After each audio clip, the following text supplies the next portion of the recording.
Function కైనా order చేయండి 8919763872 www.sanatanjal.in. అంటే ఇప్పుడు అబ్బాయిది తప్పు లేదంటారా, లేదంటే అమ్మాయిది అన్న ప్రాబ్లమా ఏంటి అసలు? నేను ఒకటే మాట్లాడుతున్నాను సార్, మీరు నేను కాదు మాట్లాడాల్సింది. అబ్బాయిది తప్పు ఉందా అంటే డెఫినెట్ గా తప్పు లేకుండా ఇంత దూరం రారు. తప్పు అని అంటే కమిట్ అయ్యాడో లేదో మాకు సంబంధం లేదు. పరిచయం ఉన్నంత వరకు ఉన్నది అనేటటువంటిది సుస్పష్టం అవుతుంది. దాన్ని ఎవరు ఖండించడానికి వీల్లేదు. తప్పు జరిగిందా లేదా, అత్యాచారం జరిగిందా అనేది ఎవరు చెప్పాలా? కోర్టు తీర్పు ఇవ్వాలి. అర్థమైందా? వీళ్ళు సబ్మిట్ చేసేటటువంటి ఆధారాలు ఏమున్నాయి అవి కూడా మనం ఇక్కడ మాట్లాడకూడదు. మీకు ఇంకో విషయం తెలుసోలేదు, పోక్సో కేసుల గురించి డిస్కషన్స్ పెట్టకూడదు. అది మీడియాకి బుద్ధి లేదు, తెలియదు. ఇది మీడియా కానే కాదు. This is the propaganda. ఈ ప్రోపగాండాలు, ఈ నాలెడ్జ్ లేని వెధవలు వీళ్ళందరూ కలిసి, ఆడ మగ మొత్తం కలిసి స్వప్రయోజనాల కోసము ఒక వ్యవస్థను భ్రష్టు పట్టించేటటువంటి విషయాన్ని చెయ్యొద్దు అని మాట్లాడుతున్నాం మేము. ఇప్పుడు పోక్సో కేసు అమ్మాయికి జరగలేదా, అమ్మాయికి జరిగిందా? అయ్యే why you are pinching that girl అండి. ఆ అమ్మాయి చూస్తుంది, ఇప్పుడు ఇది ఈ షో చూస్తుంది. ఆ అమ్మాయి గురించి విడదీసి విడదీసి విడదీసి మాట్లాడుతుంటే ఆ అమ్మాయి సంఘర్షణకి గురవదా? ఖచ్చితంగా గురవుతుంది. సెన్సిటివ్ ఉండదా? ఇప్పుడు మీరే మాట్లాడుతున్నారు కదా, మైనర్ బాలిక అంటే బాలిక గురించి ఎందుకు మాట్లాడుతున్నారు? ఆమె కన్సర్న్ తీసుకోవద్దా అంటున్నాను. ఆమె గురించి మనం ఆమె పట్ల సానుభూతి వద్దా? ఒక్క మాట, మీరు ఈ విషయానికి వస్తున్నారు కదా, సానుభూతి వద్దా అన్నారు. సానుభూతి ఎందుకు కావాలండి ఇక్కడ? ఎందుకు కావాలి అంటే వినండి సార్, అసలు మీరు ఎఫ్ఐఆర్ కాపీ చదివారా? సారీ, ఎఫ్ఐఆర్ కాదు, కంప్లైంట్ కాపీ చదివినారా? కంప్లైంట్ కాపీలో ఏముంది? జూన్లో పరిచయం, అక్టోబర్లో ఆమె ఆ పరిచయం అలా వస్తూ ఉంది. తర్వాత వాళ్ళు రిలేషన్షిప్లోనే ఉన్నారా, పరిచయంలో ఉన్నారా, లవ్లో ఉన్నారా, ఏమున్నారు అక్కడ స్పష్టత లేదు. వాళ్ళు పెట్టింది ఏంటి? మా అమ్మాయిని మభ్య పెట్టి, మాయ మాటలు చెప్పి, మా అమ్మాయిని కన్విన్స్ చేసి ఏదో పెట్టారు. ఓకే, పెట్టిన తరువాత అక్టోబర్ 25వ తారీఖున 2025 రోజున మిట్ట మధ్యాహ్నమో ఏదో టైమింగ్ లో ఉన్నాయే పెట్టుకొని కింద 3వ సెల్లార్లోకి తీసుకెళ్లి టచ్ అయిపోయాడు. మా అమ్మాయి తప్పించుకుని వచ్చేసింది. ఎప్పుడు? జూన్లో పరిచయం, అక్టోబర్లో టచ్ చేశాడు. ఓకే, ఆ అమ్మాయి తప్పించుకుని వచ్చేసింది అంటే అర్థం ఏంటి? ఆ అమ్మాయికి ఇష్టం లేదు, ఇతనితో ఫిజికల్ రిలేషన్షిప్ పెట్టుకోవడం ఇష్టం లేదు, అందుకని తప్పించుకుని వెళ్ళిపోయింది. ఇప్పుడు మీరున్నారు ఫిజికల్గా, ఇప్పుడు నేనే ఉన్నానబ్బా, మీరు ఒక మాట్లాడకూడదు ఒకటి మాట్లాడారు, ఏం జరుగుతుంది? ఇమ్మీడియట్ గా తిడతారు, రియాక్షన్. ఎంత బిఎస్ నాకు సంవత్సరాల నుంచి తెలిసినా కూడా ఏమైతుంది? తమాషాగుందా, పెచ్చగా ఉందా, ఈ నిమిషాలు లేచి వెళ్ళిపోతా నేను. అవసరమే లేదు. నాకు ఆత్మాభిమానం ఉంది, నాకు ఆత్మాభిమానం ఉంది. నేను మహిళని, నా గౌరవం, నా ఆత్మ గౌరవం నేను కాపాడుకోవాలి, నా వ్యక్తిత్వం నేను కాపాడుకోవాలి. మళ్ళీ ఇంకొకసారి మీ ముఖం చూస్తాను నేను ఛాన్స్ లేదు. కానీ తర్వాత ఏం జరిగింది? నవంబర్లో వీళ్ళు ఒక రిసార్ట్కి వెళ్ళారు. అంటే రిసార్ట్ కాదు, ఒక what do you call that, guest house, service apartments. వీళ్ళు ఇంకొక జంట కలిసి 3 రోజులు ఉందాము అని చెప్పేసి అని వెళ్ళింది అమ్మాయి. 3 రోజులు ఉండలేదు అమ్మాయి, ఒకటే రోజు ఉంది. అమ్మాయి వెనక్కి వచ్చేసింది. ఆ ఒకటే రోజులో కూడా ఈ అబ్బాయి ప్రెషర్ చేశాడు, అమ్మాయిని ఫిజికల్గా కలుద్దామని. ఆ అమ్మాయి రిజెక్ట్ చేసి వచ్చేసింది. ఏది? అక్టోబర్లో టచ్, నవంబర్లో ఇది చేయడము, బలవంతం అంటే బలాత్కారం కదా, బలవంతంగా ఒప్పించేటటువంటి సిచ్యుయేషన్, ఒత్తిడి చేశాడు. ఆ అమ్మాయి అక్కడి నుంచి కూడా తప్పించుకుని వెళ్ళిపోయింది. డిసెంబర్ 31 రోజున ఒక 4 జంటలు, ఈ అమ్మాయి కాకుండా ఇంకా 4 6 మంది ఎంతమంది ఉన్నారో తెలియదు, ఉన్నారు. వాళ్ళందరూ కలిసి ఒక రిసార్ట్కి వెళ్ళారు. అక్కడ బలవంతంగా నా బిడ్డకి మద్యం తాగించి అర్ధరాత్రి 1:30-2 మధ్యలో, తను స్పృహలో లేని టైంలో, తను వద్దన్నా వారిస్తున్నా అతను ఫిజికల్ అటెంప్ట్ చేశాడు. ఓకే, అనేటటువంటిది సెక్షువల్ ఇది జరిగింది అనేటటువంటిది కంప్లైంట్ ఇచ్చారు. ఇప్పుడు నేను మిమ్మల్ని కొన్ని ప్రశ్నలు వేస్తాను, చెప్పండి. జూన్లో పరిచయం, అక్టోబర్లో జరిగింది ఏది?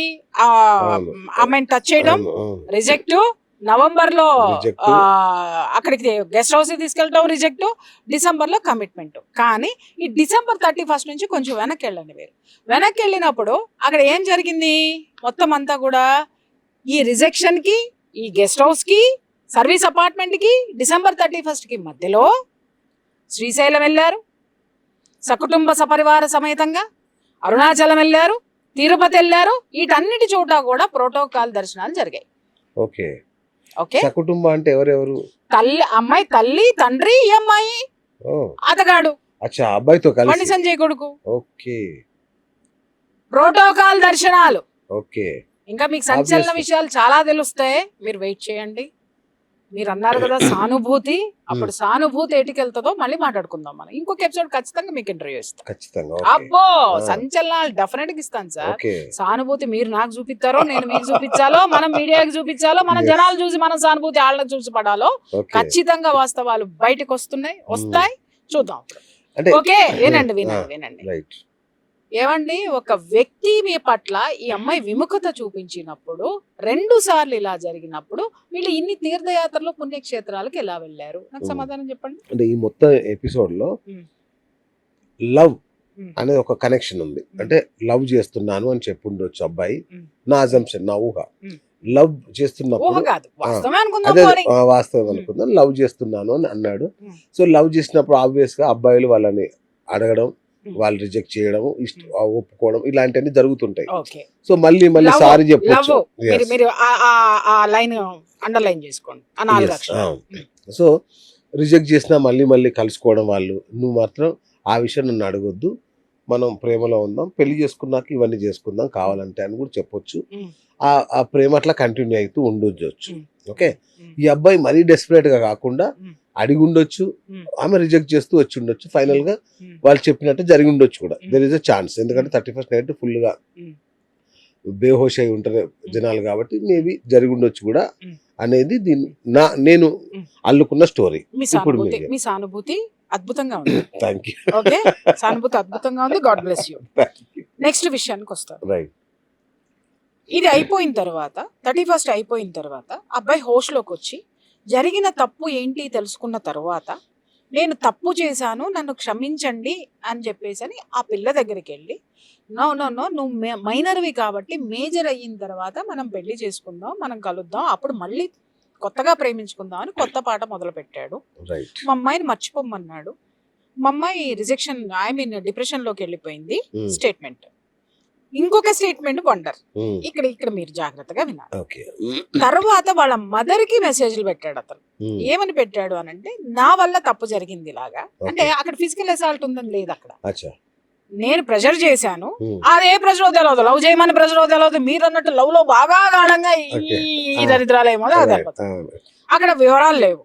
కాబట్టి మీ అమ్మాయి పట్ల నేను అనుచితంగా, నేను ఇలా ముందుకు సాగడం అనేటటువంటిది దాన్ని నేను నిజంగా వెనక్కి తీసుకుంటున్నాను, అంటే నన్ను క్షమించండి అని చెప్పేసి అని అన్నారు. నేనేమంటున్నానంటే కేసు విషయం నుంచే వస్తా.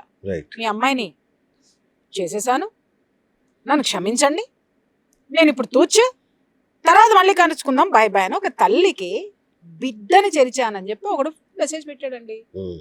ఏం చేస్తుందో తల్లి, నువ్వు ఉన్నావు అబ్బా సీను, తాట తీసి వదిలిపెడతారు కాదా? మరి యాడ ఎందుకు జరగలేదు బిఎస్? అంటే అప్పటి అదే ప్రయత్నం చేస్తాను, పెళ్లి చేసుకో, మా అమ్మాయిని ఎట్లాగూ జరిగిపోయింది కదా, కమిట్ అయ్యావు కదా, పెళ్లి చేసుకొని ఒక తల్లి కూతుర్ని కడుపులో పెట్టుకోవాలి, బయటికి చెప్పుకోలేదు ఇట్లా జరిగింది అని. సో అట్లా అతన్ని కన్విన్స్ చేసే ప్రయత్నం జరిగి ఉండొచ్చు. అతనే చెప్పాడు కదా, అతనే అన్ని ఒప్పుకున్నాడు కదా, ఒప్పుకున్న తర్వాత ఏం జరిగింది కదా చెప్పు. ఇప్పుడు మళ్ళీ మీరు చెప్తున్నారు ఏంటంటే ఉండుండొచ్చు, అంతేగాని ఉంది కాదుగా. మనం ఎలా చెప్తాం, బ్రహ్మదేవుడు కూడా చెప్పాడు అప్పుడు 31st అయిపోయి ఉండుండొచ్చు, ఈ పిల్లోడు బాగా కిందేసి తొక్కి ఉండుండొచ్చు తప్ప ఉంది అనేది ఎక్కడైనా ఉందా? చెప్పలేదు.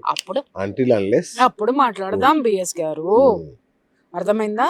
సానుభూతి ఉందా అంటే ఖచ్చితంగా ఉంది, ఖచ్చితంగా ఉంది. ఎవరి మీద ఉంది? నాకు ఆడపిల్ల మీద. ఓకే. పోక్సో చట్టం మీద సానుభూతి ఉంది. ఎందుకంటే ఎన్నో కేసులు మేము చేస్తాం కాబట్టి ఆ పెయిన్ ఏంటో మాకు తెలుసు కాబట్టి. ఫాల్స్ కేసెస్, వాస్తవాలు నేను మాట్లాడుతున్నా, ఫాల్స్ కేసెస్ ఎలా ఉంటాయో మాకు తెలుసు కాబట్టి, వాటి యొక్క విధానం ఎలా ఉంటుందో మాకు తెలుసు కాబట్టి మేము మాట్లాడుతున్నాం తప్ప ఇక్కడ నేను మాట్లాడుతున్నది బండి సంజయ్ కొడుకు ప్రేమించాడా లేదా మీరు అన్నట్టుగా అయ్యుండొచ్చు. బండి సంజయ్ కొడుకు తప్పు చేశాడా లేదా అయ్యుండొచ్చు. ఇది ఎక్కడ తేలాలి? చట్టంలో తేలాలి. నేనేమంటున్నానండి, దీన్ని దేశవ్యాప్త చర్చ కింద చేశారు. ఏమండి, నేను ఒక్క మాట పోక్సో చట్టానికి సంబంధించినంత వరకు కొన్ని రూల్స్ ఉన్నాయి. మీడియాకి సంబంధించి వాళ్ళ పేర్లు రివీల్ చేయకూడదు, వాళ్ళ పిక్స్ రివీల్ చేయకూడదు, వాళ్ళ మీద డిస్కషన్సే పెట్టకూడదు. నేను ఇందాకటి నుంచి నేను పోక్సో చట్టం గురించే మాట్లాడుతున్నా, ఆ పిల్లోడి గురించి మాట్లాడుతున్నాను కానీ వీళ్ళ గురించి మాట్లాడుతున్నాను. మీరు తరచీ ప్రశ్నలు వేస్తుంటే నాకు సమాధానం నేను చెప్పాల్సి వచ్చింది కాబట్టి నేను మాట్లాడుతున్నాను. ఓకే, డిస్కషన్సే పెట్టకూడదు.